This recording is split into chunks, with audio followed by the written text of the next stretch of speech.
Greetings, sir and sirettes, and welcome back to From the Depths with me, Lathrix, and of course, welcome back to the sandbox mode, hopefully briefly, where today I am in a truly atrocious mood, after having a truly terrible few weeks with one of my family members critically ill in hospital, as outlined in the community tab, with loads of other things going wrong with the apartment, and then me losing a whole video where I built this. Today is gonna be a weird video, I feel, but I'm feeling better now. We have a fun craft, and so let's explain it a little. So, needless to say, today we are going to be incredibly aggressive and hopefully destroying a lot of Onyx Watch and Deepwater Guard craft. But before we get into that, let's have a quick look-see at the craft in front of you. This is the Abhorrence. Originally, it was going to be a more normal ship with a simple name, which made sense and everything else, but instead I decided things were going bad, so let's just build something a little bit more insane. This is a very cheesy craft. It is using a rapid-fire advanced cannon. It has both a kinetic version and a frag version. This is the kinetic version I'll be using in the campaign today, which fires 1,800 rounds per minute. It is only 100mm, but still, that is enough to shear a lot of armor. As usual, I've only done minimal testing in the sandbox mode, so we're going to see just how effective that is today in the campaign itself. It has some kinetic missiles here, which make up its lovely little face, and I've gone for a kind of parasitic theme in terms of the actual build itself. It can go 70 meters per second, which is pretty decent, and it's full of all very, very subtle things.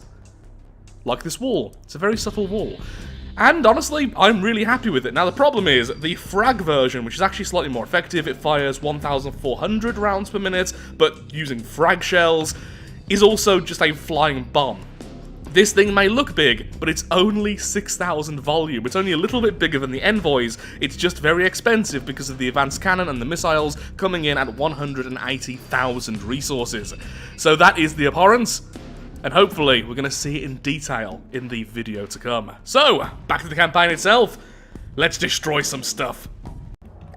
Okay, so here we are back in the campaign. Our goals are fairly simple then. We're going to take out the Sinner's Outpost. No, it's gone, hasn't it? Yeah, it's being repaired. So we're going to take that resource zone, take this zone in general, and start gathering resources. We're going to build a second resource vehicle, which is going to transport from left to right, and that is pretty much it. We just need to make sure we're getting all the resource we can. After that, we'll save up for our first Abhorrence. Yeah, I might need to rename it. It's just a bit too difficult to say quickly. Angry Daka gun thing. Apparently we needed to spawn in here to see that, yep, there's no enemies. Is this bugged? There we go. What's 2 damaged? Whoa, we are the light.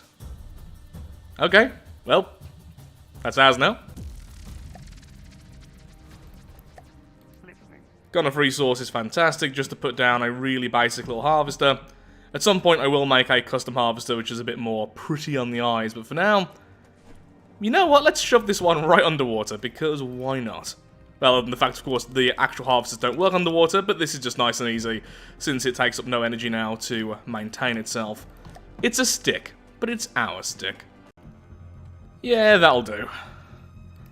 There you go, we can repair things nearby, it's harvesting, that's all we really need it to do.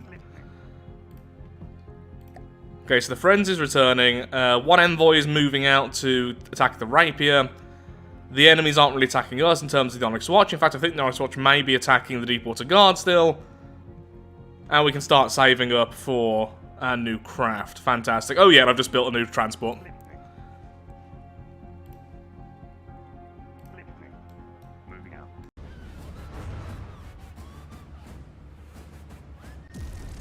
Another Rapier down.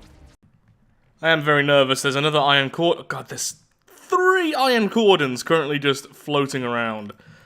We're about to take one of their resource zones. That should slow them down at least a little bit. So here I am attacking their resource zone, and something became very apparent very quickly. It literally can't see us. If you watch its barrels, they're going all over the place because they have no idea where I am. There was a little tower which spawned in, which just instantly died. So I think this is fair game for capturing. I'm going to allow it 30-40 seconds of firing at me. If it doesn't get anywhere near, then I'm just going to capture it because there is a guaranteed victory. That's always been my honor rule, at least for a very long time now. If the enemy literally can't kill me, I will capture it. Normally that means disabling its weapons, but in this case, you know what? To stop firing, is it getting anywhere near me? I mean, no. Even when it was more in line, it still fell way too short. And again, we actually can see it, so I think this is fine to capture. Now the problem is, we actually don't own this bit of this zone here, which means I don't think I can build once I do capture it. So that's worrying. I'm hoping I can create new stuff here, but I might just have to defend it until we capture the nearby zones. I've already been swimming for a minute, and yeah, this just proves the point. It literally can't hurt me. And I can kill it at this range.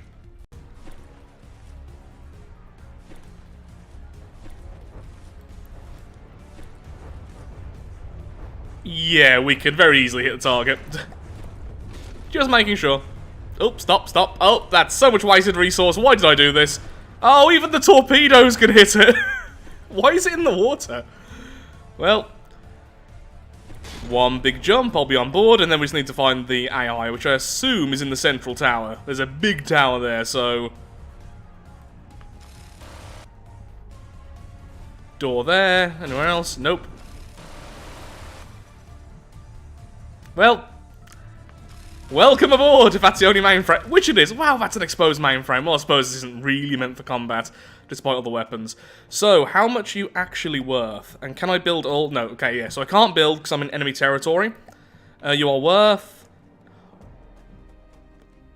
way more than I expected. Okay, I feel a bit worse now for being so cheesy, but yeah. I would have ended up capturing it anyway, it just would have took longer. Okay, so here's the problem. I can't build here at all. So, Frenzy, move over here and capture this. Is this coming towards me, though? Yes, it is. Okay, I might actually need you to stay here, restock, defend against the Iron Cordon. God, submarines are cheesy.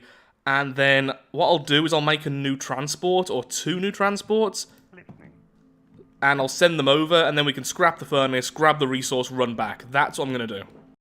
Slight change of plan. What we're going to do is we're going to use the... There we are. We're going to use the furnace itself to create the transport vehicles. These are then going to harvest the the furnace, and then we're going to move away. That is, if I can do that in enemy territory. Oh, wow, I can't even repair in enemy territory. Nope, original plan still stands then. Make the transports, move them over. For now, though, we have a couple of enemies. We have one of the enemy bombers, and we have a rapier.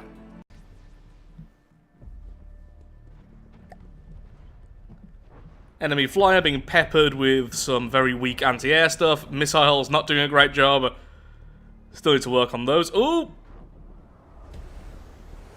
Oh, that was so close. Okay, the flyer's been taken out anyway. Most of the rapier's missiles missed. Then we're after another one of our envoys, thankfully still missing. And then this should be the end, as long as we get any decent hits. How did that not kill you? Well, there we go. Can't wait to stop using the envoys. I do love them for their low cost, but they're so clearly a cheapo unit, and I really want to move on to more complex designs as soon as possible. Once again, it is a Frenzy versus the Iron Cordon, which hurt themselves. What happened there? You're missing your... Where is your butt gone? But seriously, what the hell happened? I am at a loss for exactly what's going on here. Gotta be honest, it was definitely 100% health before the fight started, and it started the combat like this. Did its ammo explode somehow? Oh, did one of its guns like fire inwards? That can happen. I mean, these barrels are definitely long enough that if the setup is wonky, or I don't know. Isn't that where one of its mainframe is? Like, I know it has 2 mainframes because I've captured an Iron Cordon in previous campaigns, and I believe there's one at the front, one at the back. Speaking of which, I actually changed my torpedoes. Probably a terrible time to be testing stuff. Yeah, but the torpedoes right now are actually EMP. Yeah, my weapons aren't even on, so it couldn't have been me.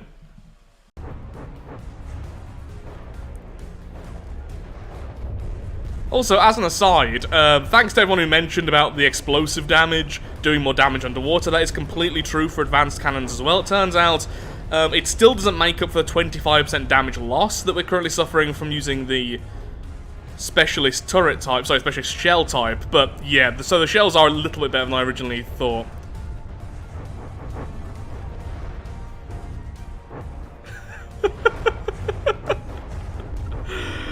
Oh, okay, yeah, I think these torps are a bit too small for EMP. EMP tends to benefit from having a large payload. These are tiny.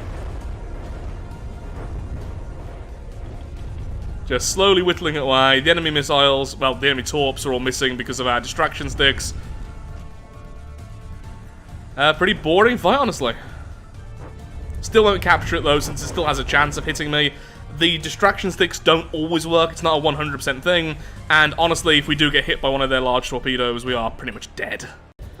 I really don't think the EMP has done anything, and also, I believe that the Iron Cordon specifically does have heavy armor around its AI, which will be absorbing that damage without breaking the mainframes and such.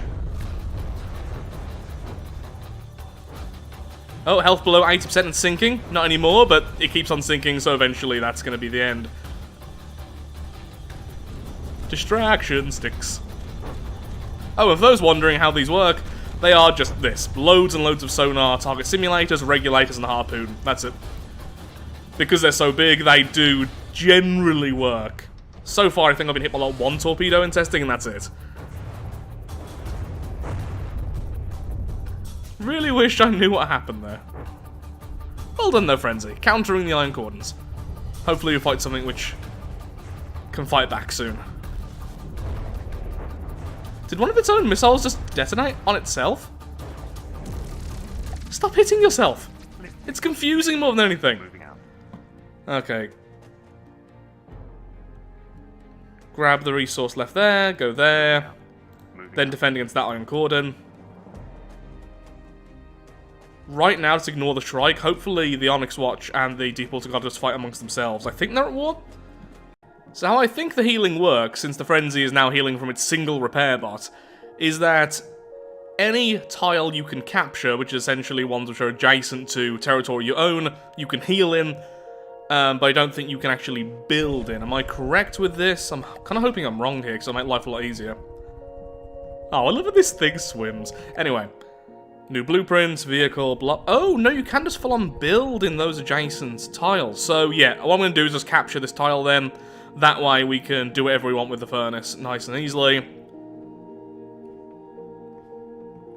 So far, I've already been able to collect all that much resource together since I'm doing so many other things.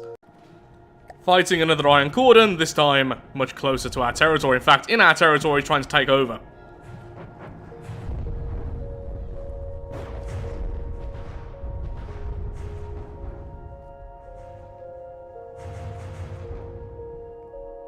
Still going with the EMP just to see if we're going to be able to hit them. We have actually beached ourselves slightly, because I messed up when I spawned in. I literally spawned in on the ground, and yeah, this has happened. It should be able to avoid this, and I have seen it avoid it in tests, but apparently right now, no.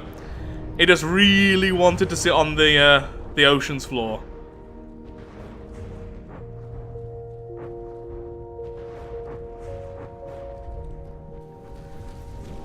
Ooh, that was close. Still though, the torps aren't able to hit us. And we are... Wow, we got right inside the enemy that time. So as usual, we are just whittling away. We should be able to turn though. I'm very worried that we're not turning. Oh no, we are very, very slowly turning on the spot. This is so dumb. Why are you so stuck? You shouldn't be. I've set it up so if you get too close to the ground, it detects it and moves. I've seen it work before in the sandbox mode. I don't know.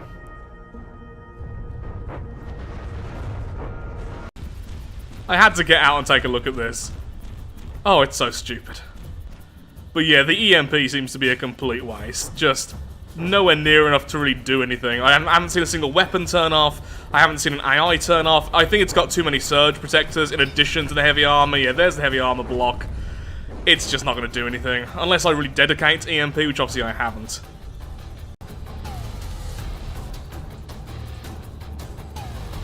Yep, 2 damage, and there it goes. Actually, near the end, I think it did turn off its weapons.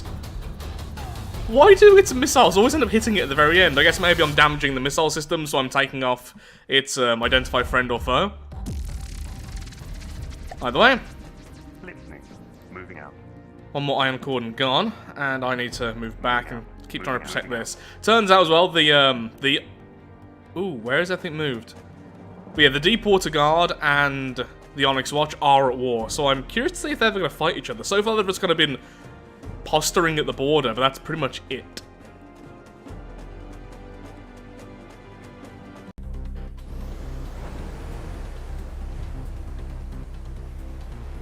Can any of you actually get a direct hit on the flying squirrel? That would be lovely. Oh, come on, I've seen you kill it before.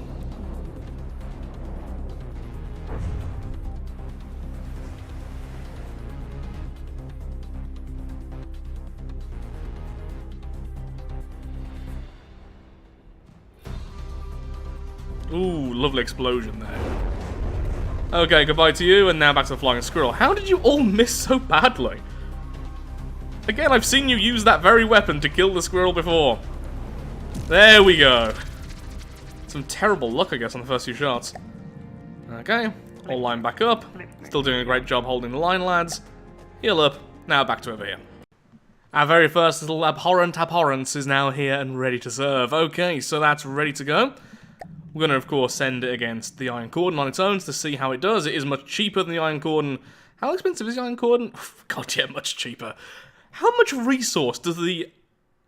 Yeah, just how much resource does the Onyx Watch have? It's just spamming these things absolutely everywhere. Wait, is that worth 320,000? Am I thinking of the wrong thing with the Palisade? I actually didn't think that was that big. Clearly, I am very much mistaken. I did have to very quickly add detection systems since I completely forgot that we didn't have detection systems on the craft yet. Okay, so a few things. First of all, it's the Abhorrence versus the Iron Cordon for the very first time. And I very quickly realised we are not using the correct shells. So I have loaded in a previous version of the Abhorrence, which is still using frag shells. This will be more effective, but also means we are a floating bomb. If we get hit properly by a missile and it breaks through the armor, we will detonate on the spot and instantly lose. Yeah. On the upside, frag is really nasty. I mean, look, we're already... Just look, it's just confetti. Okay, good, the missiles are going after the... distraction sticks. And by the way, yes, they are meant to go in the water because I noticed this happens with the enemy missiles if they do. So it drags that along. In the meantime, I am just peppering it with lots and lots of confetti. We're almost about to hit 500,000 already. Looks like we've taken out one of its missile systems. We were hit by one missile by the looks of things. The distraction sticks being dragged along are still working just fine.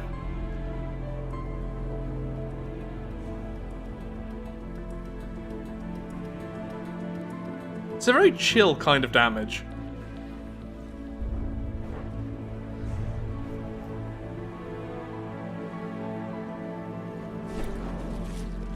Yeah, really struggling to hit the backside there, I've noticed.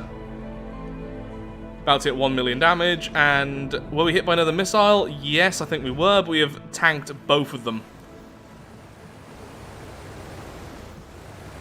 Yep, yes we have. So that's that, really. It's quite a simple craft when you get down to it. It spins around the enemy, it fires these horrible little shells, which have very high consistent damage. They also have inertial fuses, which means if they do hit a shield, they detonate and the fragments still go forward anyway. This is the type of weapon which strips away enemy armor very quickly and enemy weapons. It's not necessarily going to get to the core of the enemy quickly, and heavy armor it won't really deal with, but that is the fragments. Now, the version I wanted to use, which used pure armor penetration shells, would actually maybe have done better now I think about it versus the Iron Cordon, because it would have been doing full damage to the armor. Ow. Didn't even see those missiles. Invisible missiles shouldn't detonate in our face. Thankfully, they hit kind of like... Where did they hit? I don't really know, but yeah, we're fine. Mostly. Oh, I see. They hit there. They took out an entire corner, but they didn't get through the heavy armor. There's a heavy armor shell running around the core of this thing.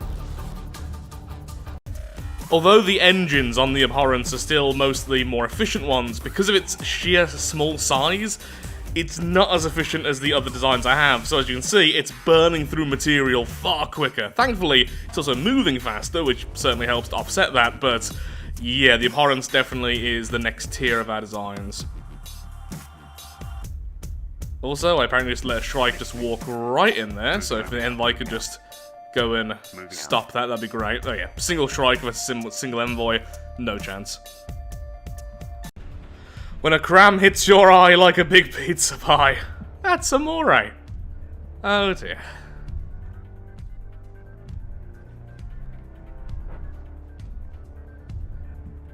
Our advanced cannons all just missed because of that sudden dive the more I did, which is a bad start for us. Incoming air kinetic missiles, though, if we get lucky, you might be able to down it. And a few misses there, but we did also core it out a little bit. The outer armor has been somewhat removed. The enemy cram cannon seemed to also have completely missed, and I don't know what we did, but we did it. What did we hit in here? I must have hit like a PID or something. Because that is not how the Moray should fly. Advanced cannons hitting pretty much exactly the same place that the missiles did there.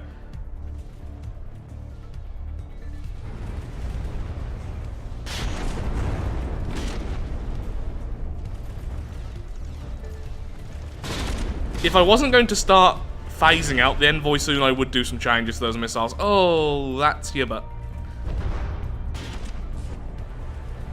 Yeah, the Cram just had a really bad time just missing us there, which I think led to our victory here, because, well, I doubt it's getting up from this.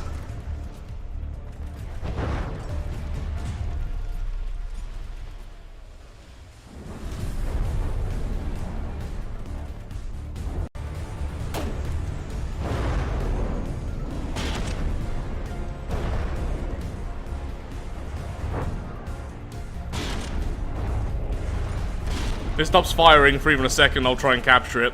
One of our envoys has taken critical damage. It's just about functioning. As you can see, its missiles are also completely broke. Oh, two of them have taken damage, yeah. I think I've lost the engine in one, and one of the two AIs in the other. So I say it's down and out, though, despite the fact we got very lucky planting in the water. We're actually having a tough time finishing it off. Nope, low health. There we go, finally. The Moray is felled by a group of very dumb wooden blocks. As it should be. As it should be. Moving out. Well, that went as expected. Okay, between all the zones, we now have enough for another Abhorrence. We definitely have down here alone enough for a second Frenzy. Probably gonna go with the second Frenzy, honestly.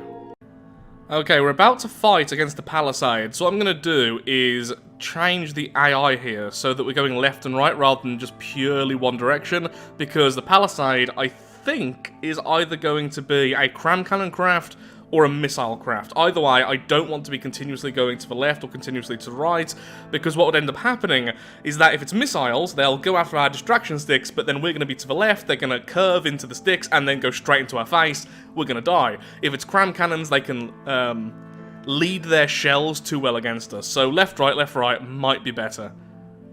Yeah, let's go with that. So, into the last fight then versus the Palisade.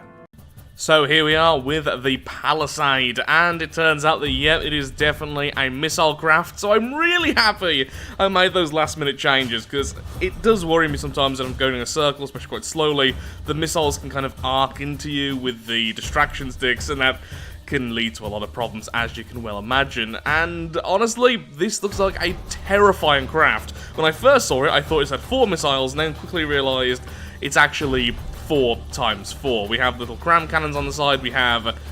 Oh, I thought there was an advanced cannon on the back. No, we have more missiles, or hopefully torps. We'll soon see about that. And a small advanced cannon on the front. So, let's just get started and really hope we survive the initial volley. Okay, hopefully we'll take out that advanced cannon. No, we're not quite hitting where I wanted to, though we are making a lot of confetti there out of all of the blocks. Here comes the initial volley. Our damage is stacking up nice and quickly there, already hitting 200,000.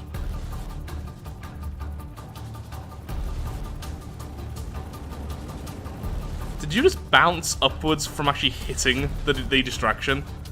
Oh, okay, one direct hit there on the underside. Thankfully, that mostly hit the heavy armor shell. 2 hits already, that isn't the best. Maybe going in the circle would have been better, honestly. It's hard to say, lack of experimentation there, so something I really do need to test out a lot in the future. Seems like for a very long time the missiles do get distracted, but not forever. They do eventually end up bouncing up and then catching, detection of the main vehicle, but the enemy is 2 damaged, and the game over there for the Palisade. That actually wasn't too bad. We held up a lot better than I expected, to be perfectly honest. Yeah, I mean, I don't think they had that many warheads. Oh, there goes some of our detection stuff, though, near the end. Yeah, we did really, really okay. Well, as you can see here, though, some of the heavy armor has been completely sheared off. Well done to our newest vehicle. Although, definitely need to work on these things. I'll actually do some sandbox testing soon, I think. Yeah, maybe going underwater like that isn't really the best. As is on theme for today and everything going wrong, the last little bit of footage there didn't actually get recorded because, well, in this case it's me being a dum-dum. Thankfully, it was just me saying goodbye. So with that, thank you so much for watching. If you have enjoyed today's video, then of course, likes, favourite, shares, comments, all that good stuff helps out me, helps out the channel, and most importantly, shows that From the Depths is a series you wish to see continued in the future. In the next episode, we may have a new craft, or we may just simply try to completely crush the Onyx Watch and Deepwater Guard. We are now getting resources from 2 more resource zones, and honestly, our craft are getting a lot more expensive and a lot more weird. A lot more weirdness is on its way. Thank you so much for watching, have a lovely day, do take care, and until next time, goodbye.